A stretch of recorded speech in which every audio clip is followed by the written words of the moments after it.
बहुत समय पहले हिमालय की गहराइयों में एक छोटा सा गांव था। वहां एक साधु रहते थे जिनका नाम था स्वामी आनंद। लोग कहते थे कि उनके पास हर प्रश्न का उत्तर होता है। एक दिन गांव का एक जिज्ञासु युवक अरुण उनके पास आया और बोला। गुरुदेव, मैं जानना चाहता हूं कि आत्मा और परमात्मा में अंतर क्या है। क्या दोनों अलग हैं? स्वामी आनंद मुस्कुराए और बोले, बेटा, यह प्रश्न सिर्फ तुम्हारा नहीं बल्कि हर इंसान का है।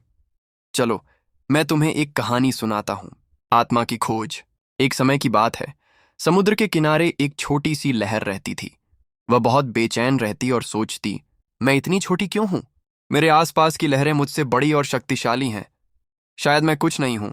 एक दिन उसने समुद्र से पूछा, हे सागर, क्या मैं तुझसे अलग हूं? तू इतना विशाल और मैं इतनी छोटी, पर असल में तू सागर का ही अंश है। जब तू खुद को छोटी समझना छोड़ देगी, तब तुझे अपनी असली पहचान मिलेगी। सागर ने हंसकर कहा, तू छोटी है लेकिन तू मैं ही हूं। तू अलग दिखती है और परमात्मा उस अनंत सागर की तरह है। जब तक हम अपने आप को छोटा समझते हैं। स्वामी आनंद ने अरुण से कहा, बेटा, यह लहर आत्मा है और सागर परमात्मा। हम सभी आत्माएं हैं। हम दुखी रहते हैं, लेकिन जब हम समझ जाते हैं कि हम उसी परमात्मा का हिस्सा हैं, तब हमें सच्चा आनंद मिलता है। अरुण बोला, लेकिन गुरुदेव, आत्मा परमात्मा से मिलती कैसे है? स्वामी आनंद ने उसकी आंखों में देखा और बोले, जब मन शांत होता है, जब हम प्रेम और करुणा में जीते हैं, तब आत्मा की पहचान जगती है। उस क्षण आत्मा परमात्मा का अनुभव करती है। यह मिलन बाहर नहीं, भीतर होता है।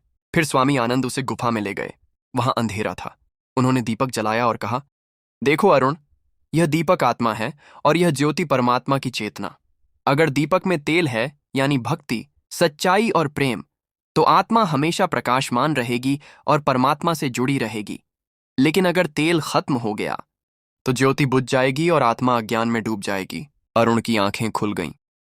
उसने महसूस किया कि जीवन का उद्देश्य धन, पद या शोहरत नहीं, बल्कि अपनी आत्मा को पहचानना और परमात्मा से जुड़ना है। कुछ वर्षों तक अरुण साधना करता रहा।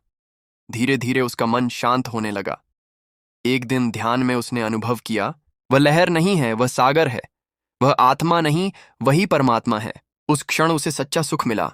स्वामी आनंद मुस्कुराए और बोले, देखा बेटा, आत्मा और परमात्मा अलग नहीं। आत्मा परमात्मा का ही अंश है।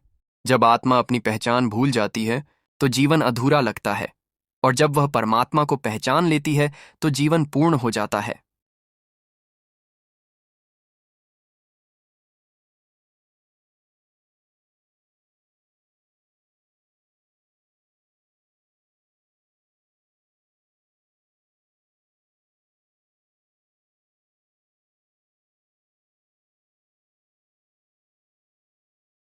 संदेश।